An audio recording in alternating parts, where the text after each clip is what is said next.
Coming up on the live and interactive ACSA legislative lunch break, Edgar and I will get you all of your latest news and information from the state capitol and CDE with an in-depth analysis on how it impacts you. Plus, today we are talking post-elections. We've got several of our endorsed candidates on the show. We've got an expert pollster, and Cal Matters will join us to talk all things California public education and politics. The ACSA legislative lunch break starts now.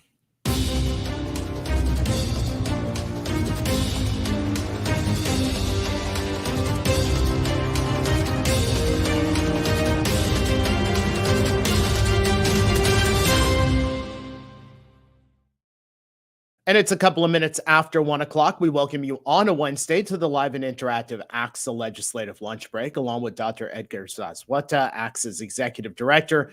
I'm Naj Alikan, ACSA's senior director of marketing and communications. Welcome. We are honored to have you with us today on the day after Election Day. Go ahead and jump into the chat, say hello, and let us know where you're watching from. Edgar, how are you today? Hey, you know what? I know a lot of the talk today is about people being not having a lot of sleep because they stayed up watching returns. I have to say, I actually did not stay up. I saw, we've done this a couple times, working in politics, just being as a voter and seeing how things are going. And I was like, yeah, this is not going to be as long of a night. They're the thing. I kind of see where things are going. So I'm going to go to bed. So I knew we had a big show today. It was the reality. So no, in all seriousness, obviously, interesting day in post-election day, and I remember so many of them. A lot of them over the last 9-10 years, however long I've been here, have been shared with ACSA members. I mean, I remember being at some of our ACSA conferences the day after election day, been at, whether it be here with our virtual programming over the pandemic. So much of it, and I think it's worth saying right off the top, like, we knew that this was going to be a monumental day regardless of the result, that, given the landscape that we have here in this country and frankly in our state, you can't take that for granted, that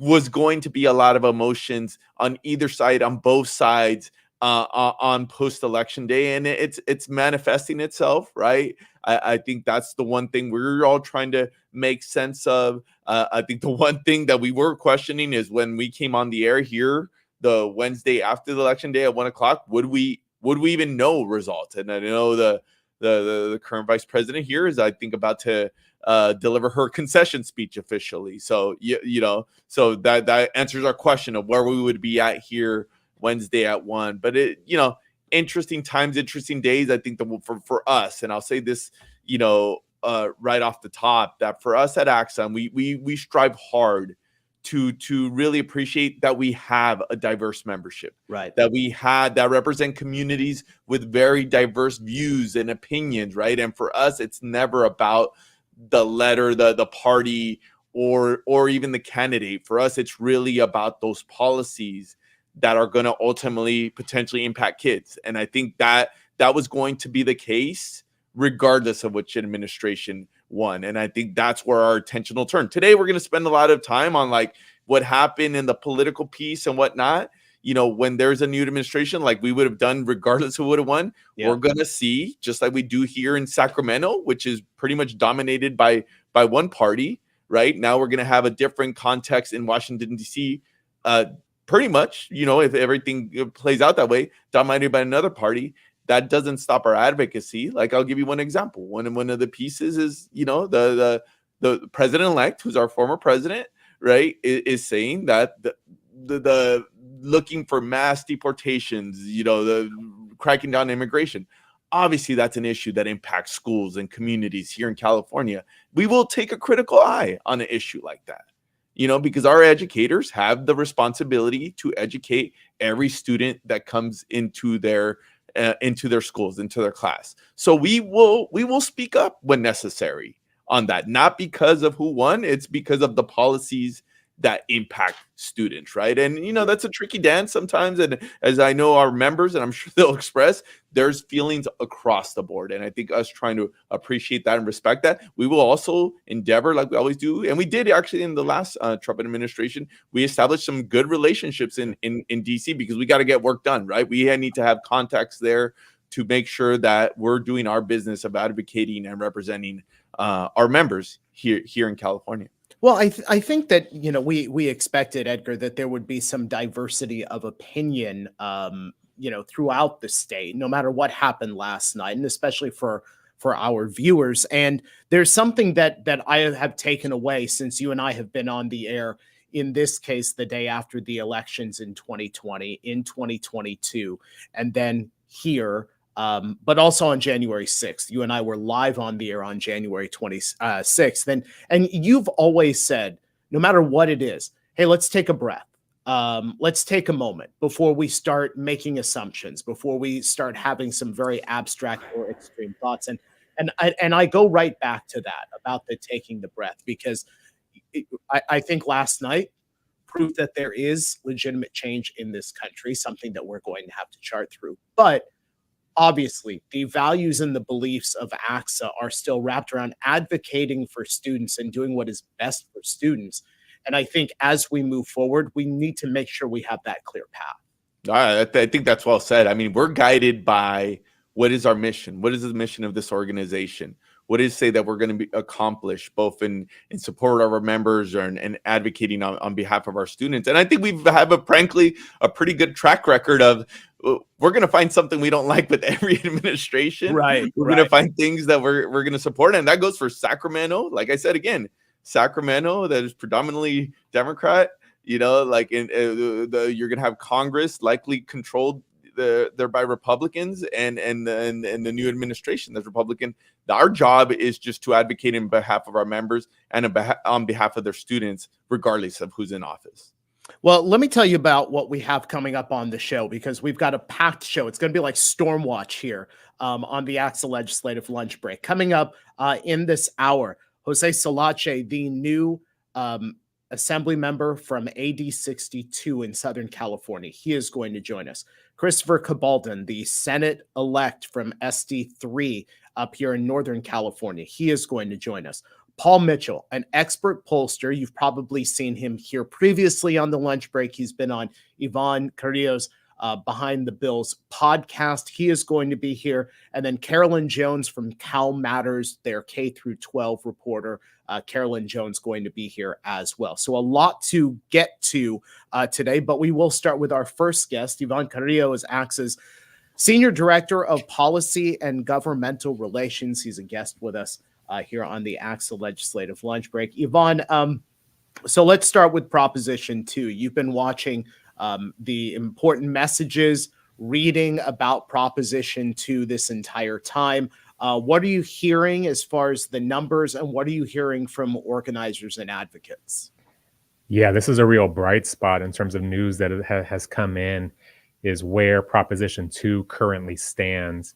So Prop 2 is currently up by nearly 1.3 million votes, and that's significant. The race has yet to be called. Ballots are continuing to be counted. We expect significant updates later in the week. Many counties probably won't do another update until Friday. At that time, it may be clear, and Proposition 2 might be called at that point. But we're really optimistic about it passing, and our viewership and our members know just how much of a priority this has been for our entire organization, for schools up and down the states. And let me just spend a quick second emphasizing that, because the turnout is a direct reflection of our members having conversations up and down the state, and the work that ACSA has done to not only get this on the ballot, but to get it passed.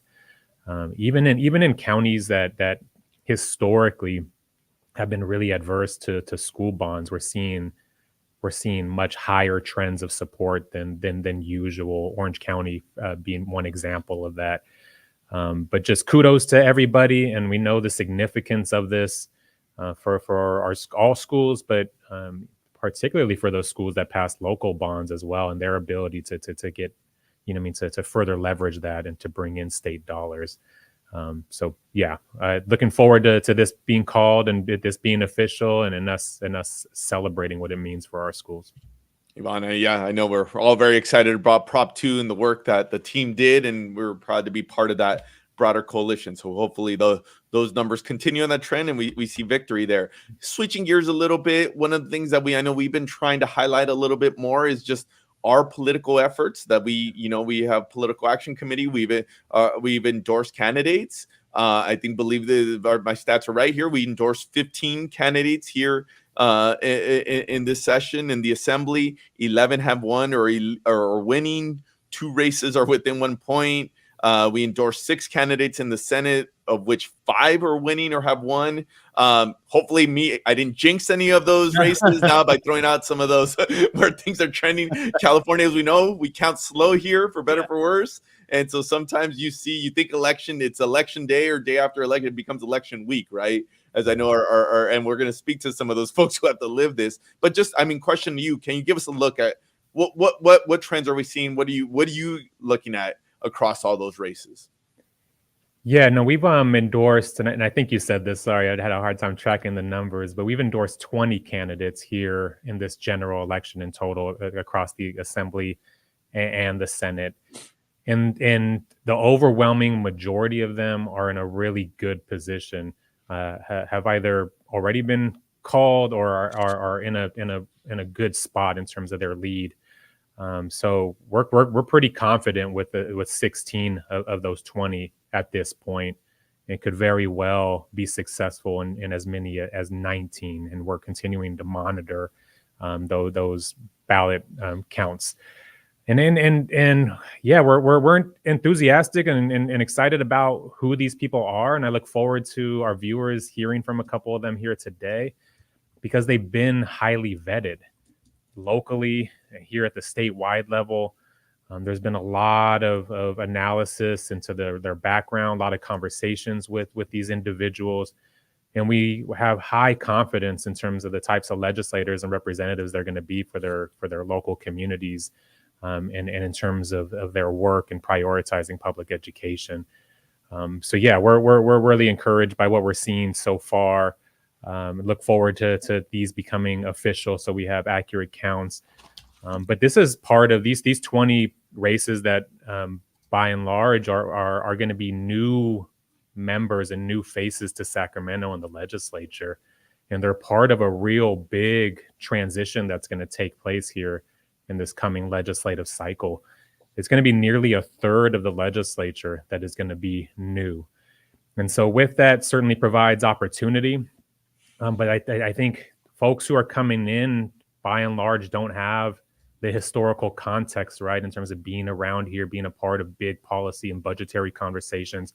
So it's going to be really important, to fill that knowledge gaps and continue to have close relationships. But again, going back to who we've endorsed, we're in a really solid place because there have been strong relationships that have already been established at the local level and with us here at the statewide level. And then just a couple more things, just contextually that I want to point out, is that like was pointed out at the front end by you, Edgar, right? We know what we're going to get here in terms of party dominance by the Democrats here in the state legislature. And so the Democrats are holding on very safely and very easily to these super majorities in both houses, in the Senate and the Assembly.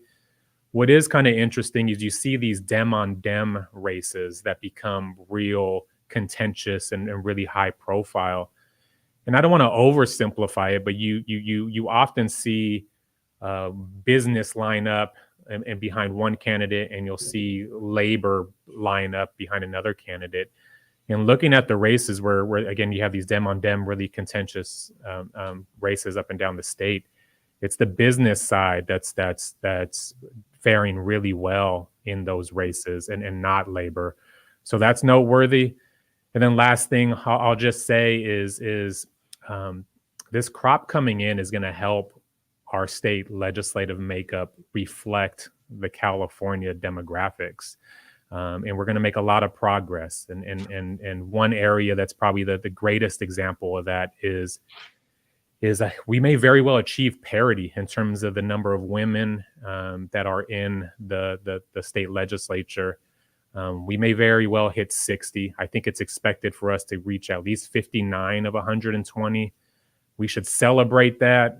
We should recognize that. There's been a lot of concerted effort ACSA has been a really big player in being a part of that. But we had 32 women in the legislature just a decade ago. So to go from 32 to potentially parity here, this legislative or after this election, that's something that we should be celebrating and feeling good about. All right.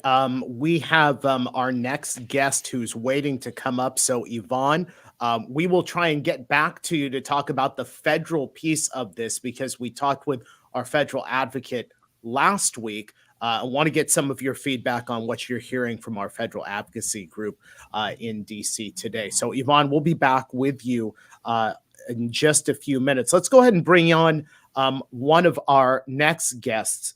Jose Solache is the new assembly member in District 62. That's Los Angeles County. He is a former mayor, city council member, and also school board president at Linwood Unified. And Edgar, Jose is doing something for us that we've never had here on the lunch break. We've had Tony Thurmond at the side of the road. We've had what may be the new mayor of Sacramento answering an Amazon delivery during our show. Jose is in his car to do this interview with us. Jose, it's great to have you here on the lunch break. Tell us a little bit about election night and this election race, especially because you have been involved in other races, including school board and city government. What was this one like in comparison? Well, thank you again for having me here today. Great to see Edgar here, someone that I've met many years ago, as well as Yvonne, who worked here in my local district. So just happy to reconnect with folks that you get, from just working in these spaces. Last night was definitely a little surreal. Obviously, in watching the national election to then local elections from school boards, city councils. As you know, and you highlighted, I'm a local mayor in my city, so detaching or transitioning from local government to now state office is something that I'm definitely going to have to adjust to. And last night was the first taste of that because as I'm so connected to my local government, local city school boards, and at the same time try to enjoy my victory or our victory for the different 8 cities I will represent, it was definitely an adjustment that I was not ready to do. And it hit me last night. So, but equally very exciting to have family, friends, have different mayors, council members that are celebrating the moment. Excited to get to Sacramento and be a voice for our local communities. Jose, good to see you and congratulations. I can only imagine, what the day after looks like. And to your point, it's just like full circle, like we've had with another guest. I think Jose and I met each other. I think we were still in college. I think we were both in student government there with the Cal State system, traveling That's around right. the state, so Jose, it's always did Edgar have more hair at that time? We definitely all look different. I was We all- taller, I with blue eyes, and I have her too. So hey, we're all trying to make the journey, right? But I think we're doing pretty well for ourselves. So it's always great to see people who I've seen your dedication to your local community since day one. And then just, to see now you representing at the statewide level. I think this is one of the reasons we're doing this today, to give some of our viewers, our members, an opportunity to get to know who are the folks that are going to be players, especially on the education side. So with that said, Jose, what I know education's a big issue for you. I know obviously you served on the school board. What are the things that you were talking about in your campaign now that you will have one of these seats in the state legislature? What do you see as your priorities holistically? But obviously our folks are coming from our school system as it relates to education. Well, first of all, a big thank you to you all folks for your support, not only my primary, but in the general. So thank you again for that support.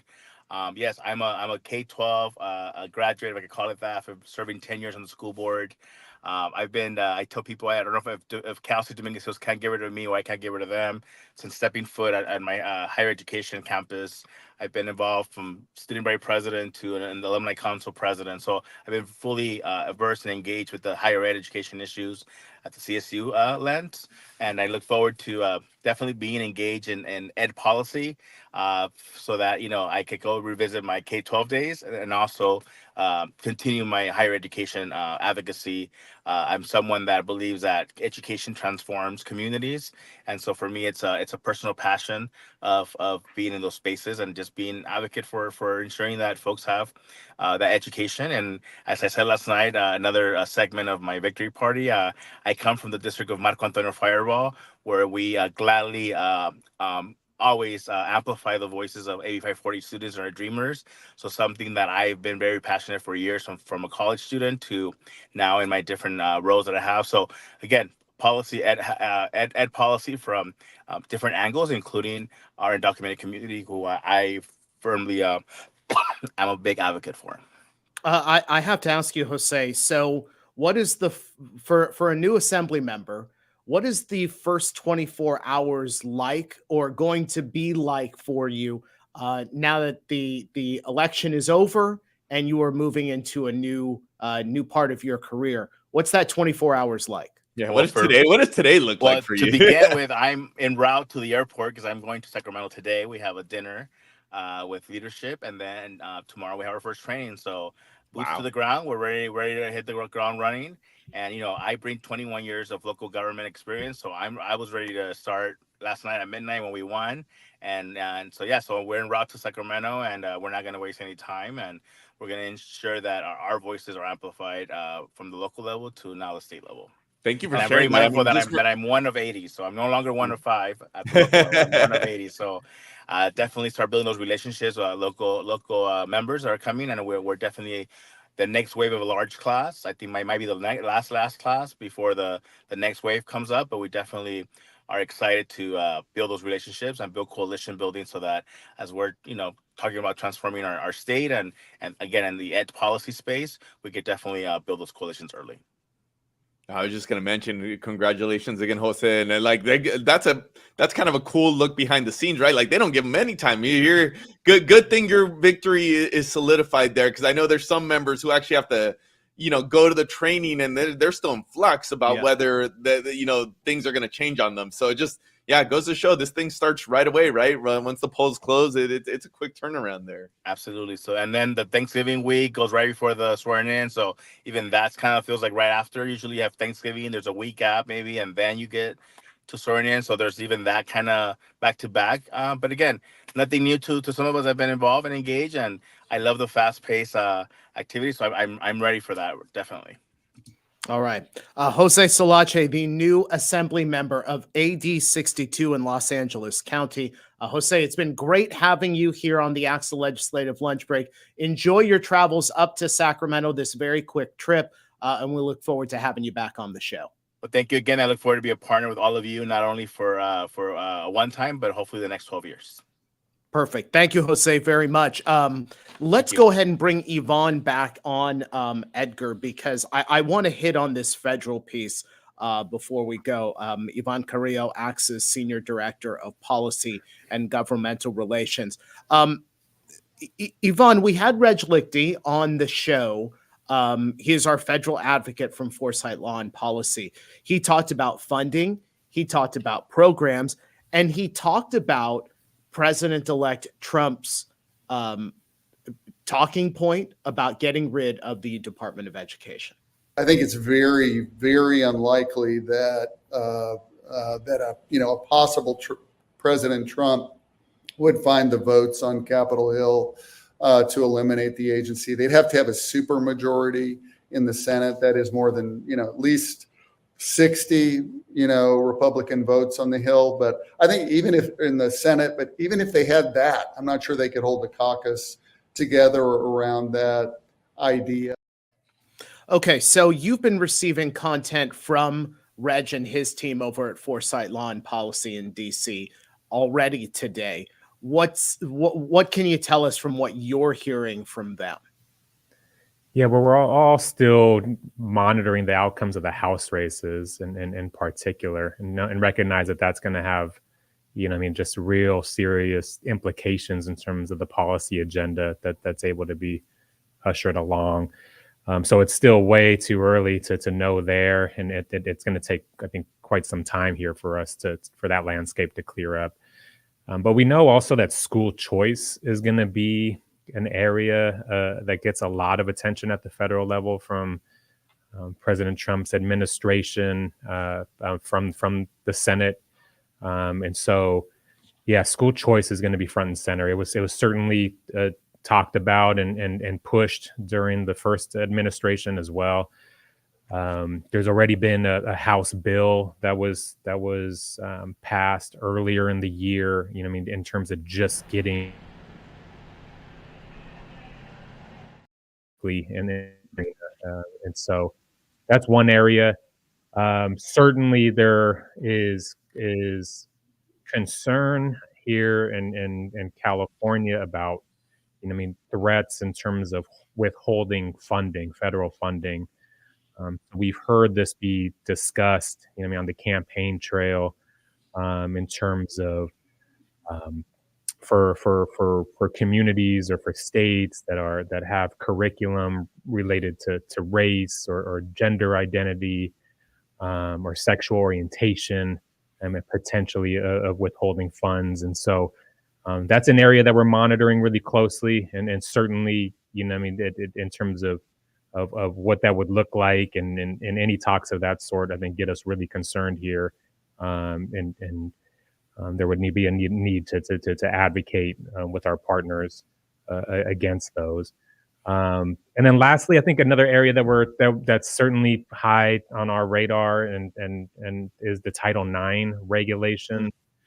I mean, just the approach to Title IX, they're just such a contrast between, I mean, the Biden administration and the prior Trump administration. So in terms of rolling back of regulations, in part to support trans students, among other things, fully expecting there to be some changes, pretty quick and immediate changes on that front.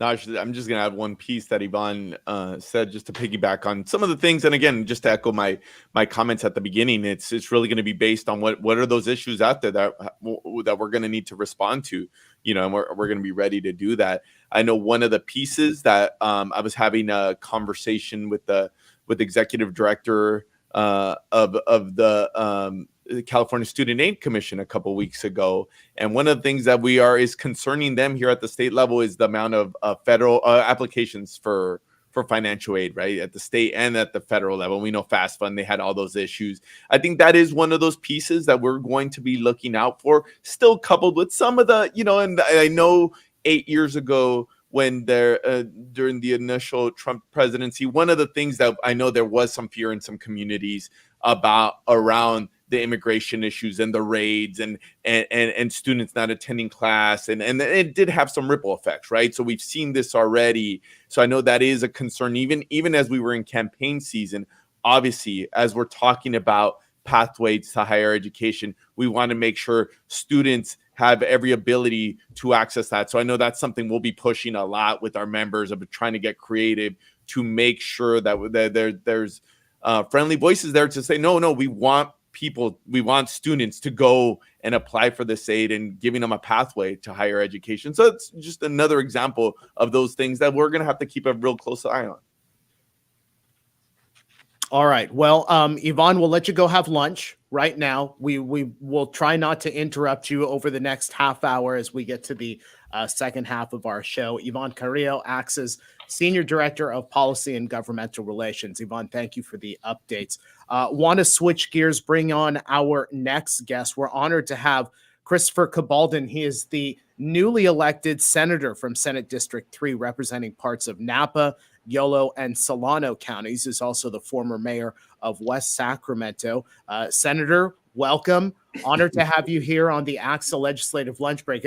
We are in downtown Sacramento, so we know your experience in West Sacramento as the mayor, the longest serving mayor in the city of West Sacramento. So I'm interested, how was this race for Senate, state Senate, different or similar to your races that you had for mayor in West Sacramento?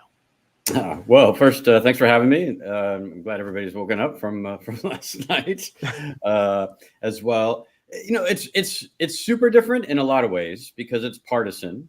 And because unlike in a local race, you just cannot meet, there's, over 1 million people in a Senate seat.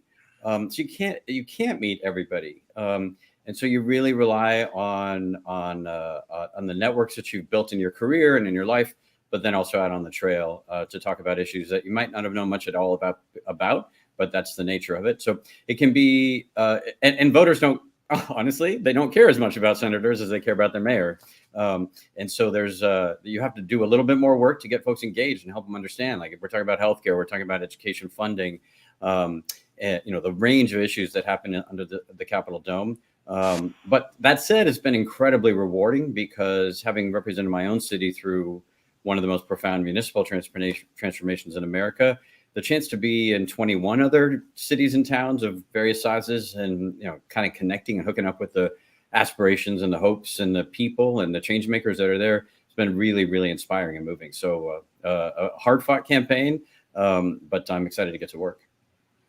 Senator-elect, congratulations. I know you've been part of this broader community here connected to the happenings here in the Capitol. Obviously, Naj talked about your experience there in local government. So you're well positioned to come in and know the landscape here and influence policy. So obviously our folks, one of the reasons we're doing this today is to give our members, our viewers a glimpse of some of the folks, some of the new faces that'll be part of this, this process here moving forward.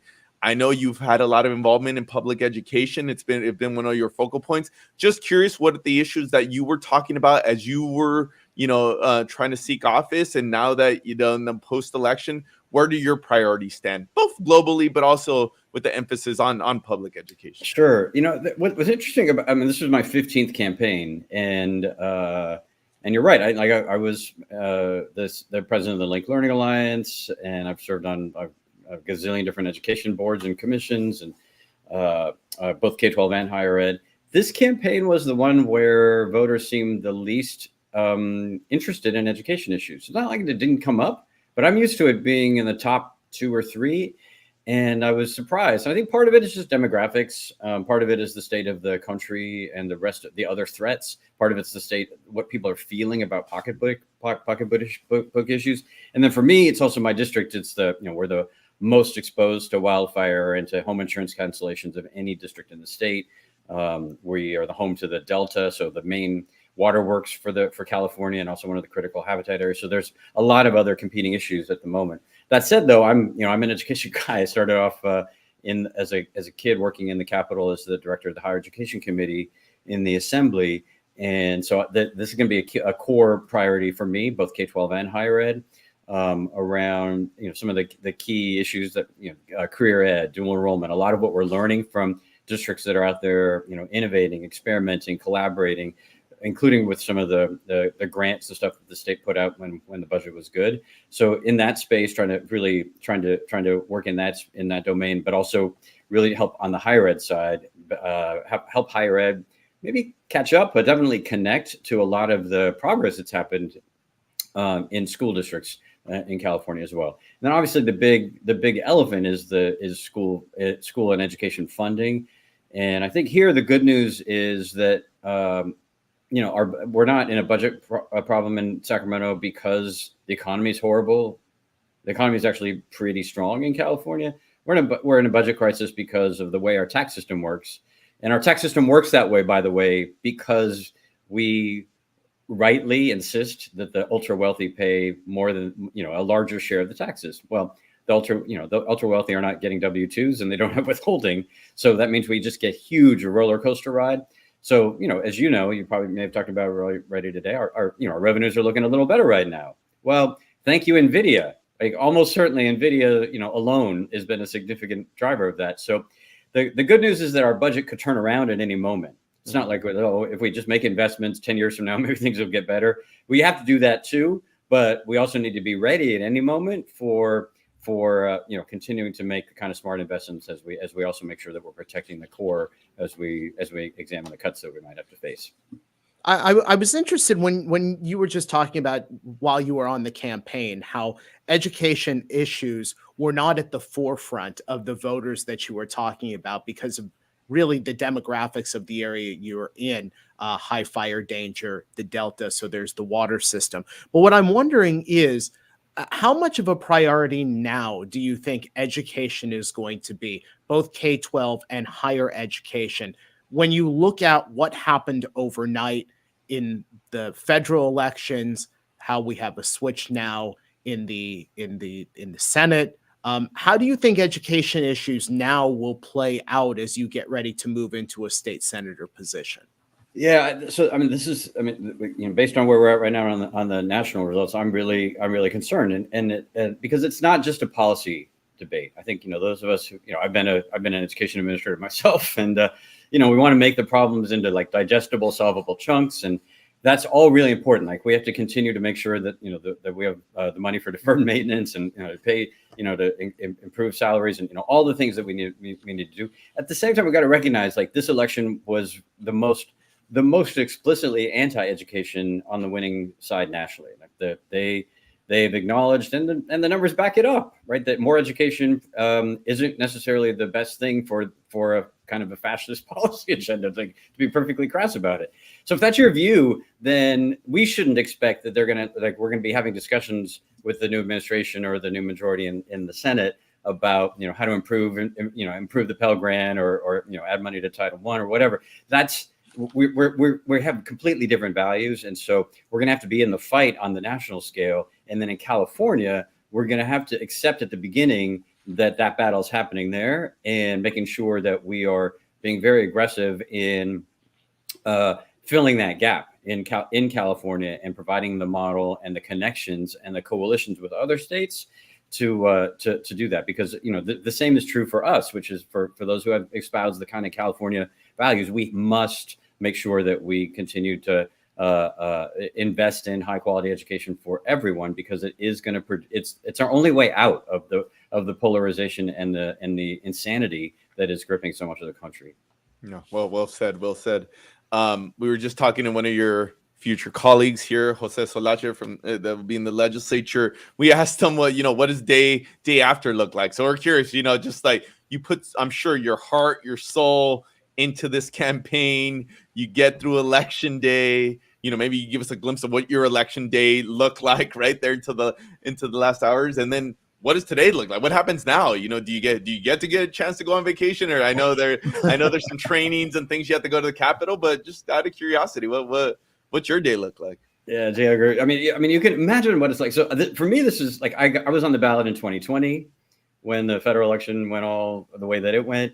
And I was on the ballot in 2016, the same thing. I was on the ballot in 2008 when President Obama won, but also the voters passed Proposition 8 that stripped my right to marry. I mean, so I've gotten used to not expecting or hoping for an election night that's just going to be either all glory or all guts and blood. Last night was a lot of one and not as much of the other. So I remind myself, like, we have to take a moment and I definitely have to take a moment to celebrate, to thank, to reinvigorate, to re-energize. So the night was all of that, and today is very similar. But then also now plotting. Like, I had ideas for what I wanted to work on legislatively, which I will still do some of them. But now this whole federal dimension is coming into play as well. So I'm getting ready for all the trainings. We've already been we're hiring staff and trying to figure out our core priorities, and we'll be talking to folks like ACSA and others about your ideas for how we're gonna grapple with the national situation, but then also how are we going to make sure California continues to be the dynamic, exciting, innovative place that we're all proud to be a part of. All right, Christopher Cabaldon is the newly elected senator from SD3 here in California, representing Napa, Yolo, and Solano counties. Christopher, thank you so much for being with us here on the ACSA Legislative Lunch Break. We look forward to having you next time. Great to see you. Thanks so much. Take care. Okay, let's move on to our next guest, and we're really excited to have him. He's got some great information for all of us. Paul Mitchell is the Vice President of Political Data, which is a bipartisan voter data firm. He's been with us here on the ACSA Legislative Lunch Break before. He has also been on the recent episode of Ivan Carrillo's Behind the Bills podcast. Paul, it's been great to have you on before. Welcome back to the ACSA Legislative Lunch Break. You've talked about in the political sphere, you can't look at the 2020 election and kind of think of it as as normal, as repeatable, because we were in this different time when we had the height of the pandemic. It's an outlier. Does that explain what we saw yesterday nationally? The White House goes red, the Senate goes red. We still don't know what the outcome is in the House, but this election not being the outlier like 2020 was. Well, first off, thanks for having me. And my camera's a little bit, I don't know what's going on. It's a little shaky, but hopefully you can hear me just fine. Yeah, I don't think it's really worthwhile too much to compare the election to 2020 in the sense that this was an election during a COVID year where campaigns were run very differently. Voters were voting in high numbers because there wasn't as much else to do. Voters were voting by mail more than ever before. There were just so many things structurally about the election that made it hard to compare. Now, that being said, this election is definitely a groundbreaking, very different election than we've seen before. This is the first time that a Republican has won the popular vote in decades. Republicans have obviously won the presidency, but not with electoral, with popular vote mandates, essentially. The other thing is that he, in this election, wins the Senate, and it's possible that he will win the House. The House is going to come down to just a few districts here in California as to whether or not Republicans have a trifecta in Washington, D.C., meaning that they have control of the White House, both branches of Congress, and a quadfecta maybe when you consider the Supreme Court. So it definitely was an election victory for Donald Trump that was clear. Now, what's interesting is we look at the polling, and the polling showed this thing to be a 50-50 race. I was saying all along that in a 50-50 race scenario, there was going to be some undercounting of some subgroup that would overperform in this election. And we would probably see that in Georgia, one of the first states where we were getting good county level data to look at suburbs, urban areas, and where those were going. And what we saw was two things. The rural areas were strongly more Trump. However, they were very small in population, right? Mm-hmm. So there might be 30 counties with the population of Sacramento, and in total. But they were going strongly Trump. The urban areas, Trump was actually doing better than he did against Biden. And that was potentially a reflection of younger Latino men, Black men, who were voting more like their white peers, and undercutting the advantage that Democrats generally have in urban areas. And then the suburbs of those urban areas, those were the areas where Kamala Harris was outperforming Joe Biden. Now, as we saw Georgia, that's when the alarm bell started going off. So well before we were getting results from Pennsylvania or the Midwest or looking anywhere else, the question of which small subgroup maybe did the polling miss and what will that mean for the election was kind of answered just looking at Georgia. And all these polling errors were going to be correlated throughout all of the states. And so I became pretty confident that Donald Trump was going to have a strong result as soon as we saw those initial Georgia and North Carolina numbers. And the only question at that point was, would they be restricted just to those southern states or Sun Belt states, or would they transfer to basically all the swing states? The election was, I think, in some ways a surprise in terms of its magnitude, but it doesn't mean that there was like a big polling miss. Paul, thanks for joining us today and the conversation with Yvonne. I think that was a great listen. I would encourage folks, even though that was pre-election, so many of the things that we're talking about now, it's making, people trying to make sense of what does all this mean. And I think you gave a good primer for some of that, even in that conversation. On that podcast, you with Yvonne, you made some reference that if you pull political parties out of a proposition, if you pull them out of a piece of legislation, that it changes how people vote. Especially with some of the things that we saw last night. Maybe can you expand on that? Can you explain what you meant there? Yeah. So let me give you a scenario. There's two candidates for governor. One is a tough on crime candidate for governor who wants to stop retail theft and wants to extend prison sentences for what are currently misdemeanors and make them felonies. There's another candidate, and he's a Republican. There's another candidate for governor, cares about two things deeply: rent control and increasing the minimum wage, and is campaigning across the state on the mandate for rent control and increasing the minimum wage. One's a Democrat, one's a governor. Which one wins the race? So easily the Democrat would win the race because California hasn't elected a Republican since 2004.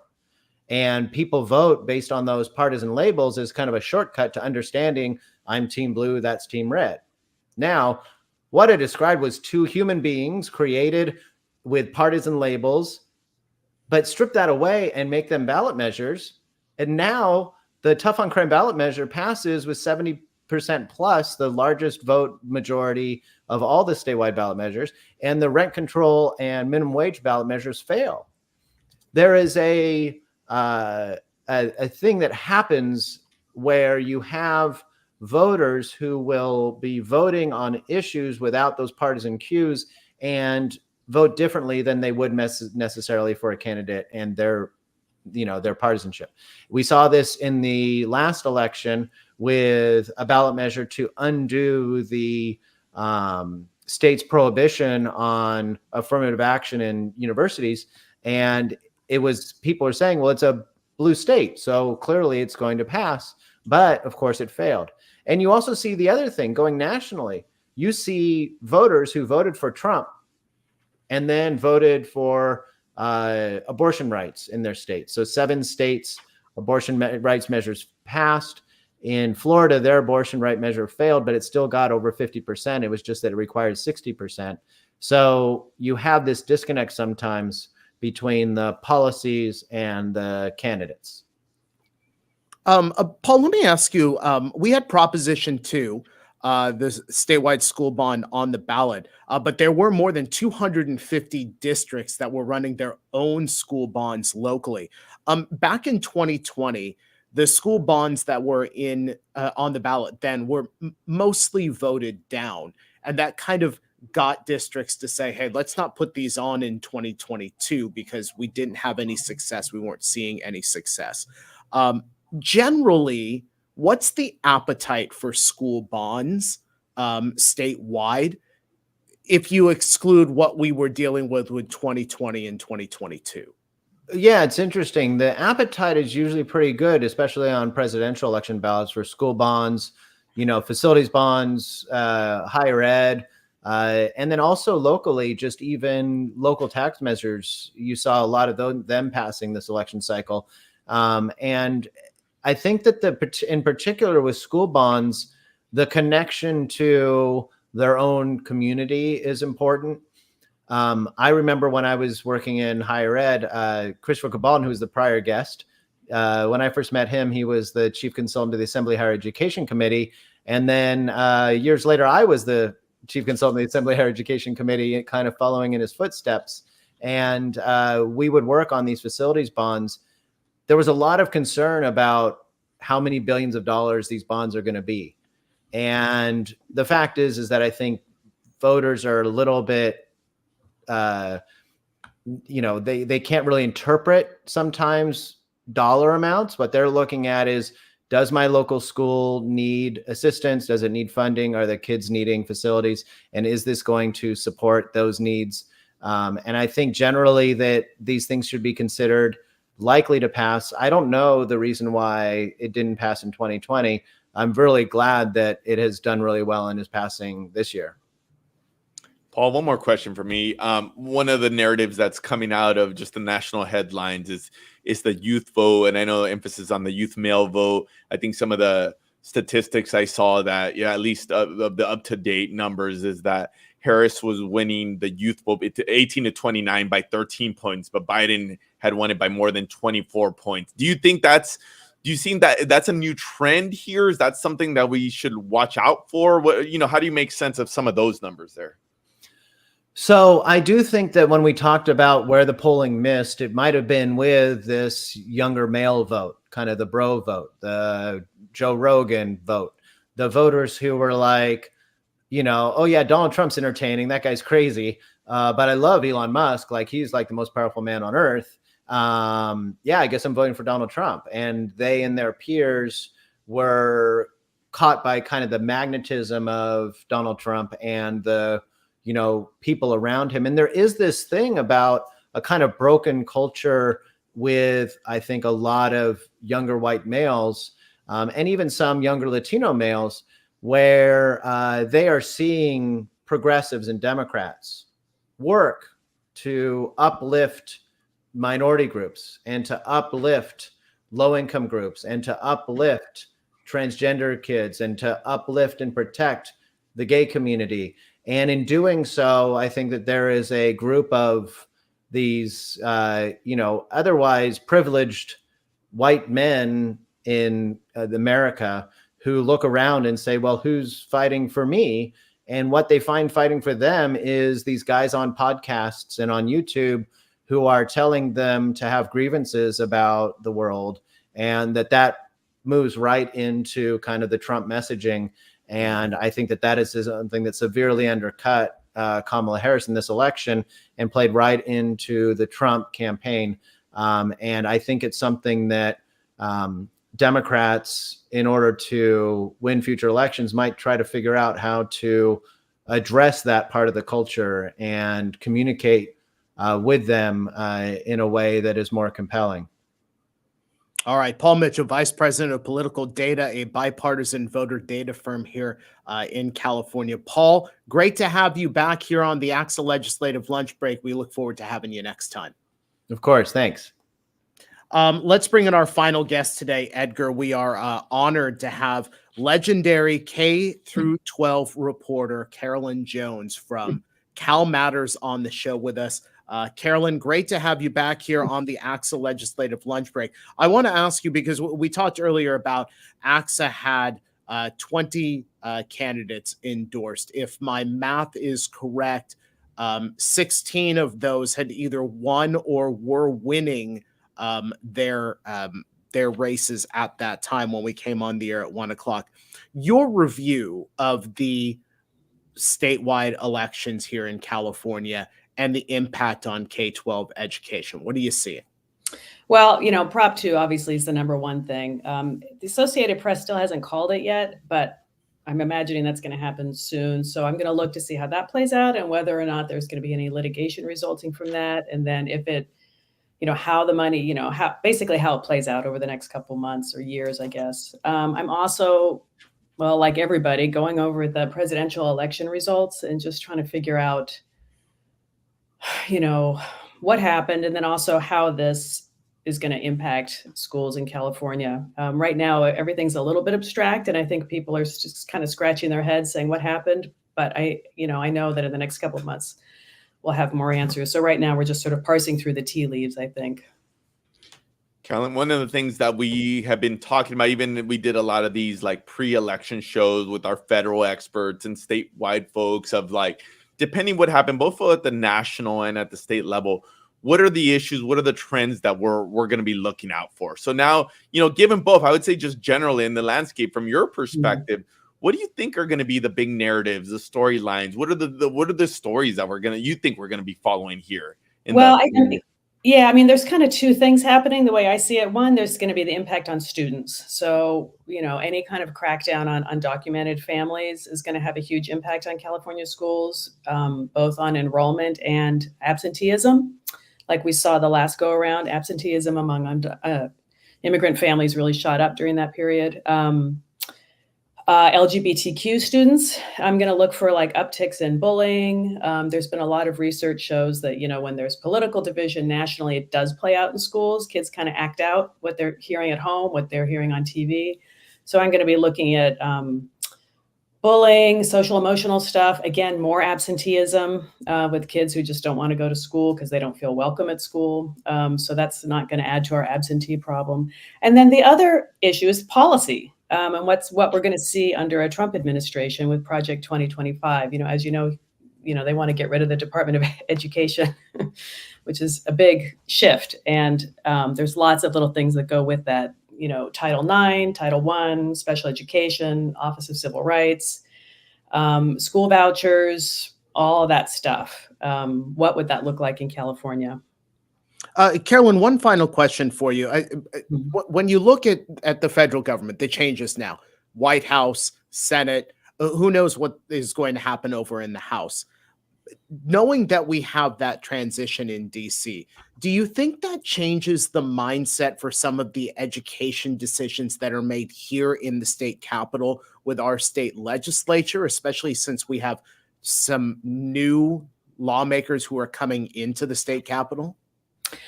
I do think there's going to be a change. I remember after 2016, California was very quick to lead the resistance. And I don't know. I don't know if this is going to play out the same way. I don't know if California is really going to rally. California, there was a big shift to the right in California from 2016. So I do think that it's going to be different this time around. And I do think policy is going to look different, and it's going to be, a realignment to some extent. So that's something I'll be watching carefully. Carolyn Jones, K-12 reporter over at Cal Matters. Carolyn, it's been great having you here on the lunch break. We welcome you anytime you want to come on the show, because your wealth of knowledge is definitely a benefit for all of our viewers. Carolyn, thanks so much. Sure, thanks for having me. All right, Edgar, we have successfully moved through 5 guests today. Yvonne Jose Solache, who is the new assembly member in AD 62, Christopher Cabaldon, senator-elect in SD 3, Paul Mitchell, our expert pollster, and then Carolyn Jones, who we just had on from Cal Matters. There's so much to take in. What are your thoughts now? We're on the back end of the show, coming up on the top of the hour. What do you take away from all of this? First of all, this got to be kind of a record. Five guests. I know we need to ask somebody for overtime, or ask myself. I asked you for overtime. This is a long one, but I enjoyed everybody's perspective, cross section of those pieces. Right. I think my takeaway is kind of where we started this conversation.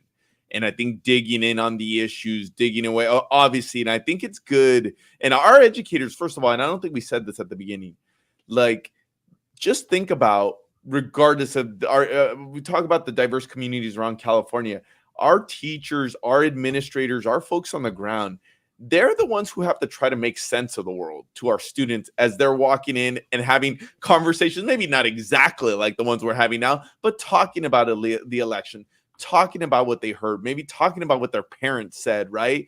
And so our educators are in a tough spot to have to do that in a delicate fashion, really based on the facts, trying to keep all of our personal feelings aside from that. So just a long-winded way of saying thank you to all of our folks and the respective teams.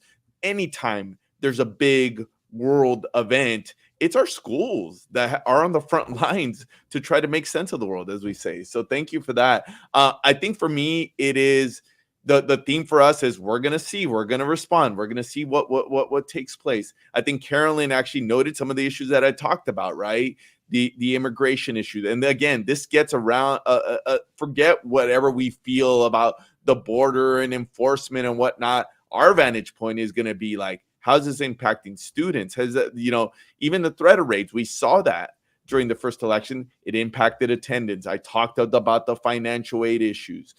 We talked about the health and safety. So that's one of the places that we're going to be really focused on. Obviously, one of our North Star is always the protection of all of our different groups of students. Carolyn mentioned a number of them. That's going to be a place. But we're also, I think, that we also have a responsibility that there's people, and we knew if the election went the other way, there was going to be, whether it be fear, anger, resentment, not trusting the system, that our folks were going to have to deal with that. I know in many of our communities where they're dealing that with their students today. I think we also have a responsibility to just say, hey, to your point, Naj, we're going to take a deep breath and we're going to go forward. We're going to go forward regardless of who they thought should win the election, who their families thought they're winning their election.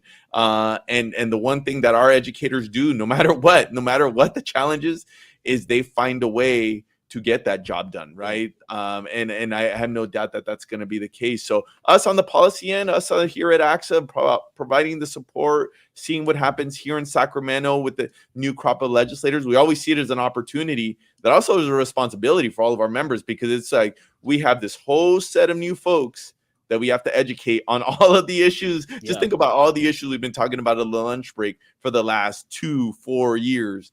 You know, you have folks who, yes, they have some context on some of this, but it's like we now have a responsibility to go in there and give them the state of what education is here in the state, both here in Sacramento and in Washington, D.C. Yeah.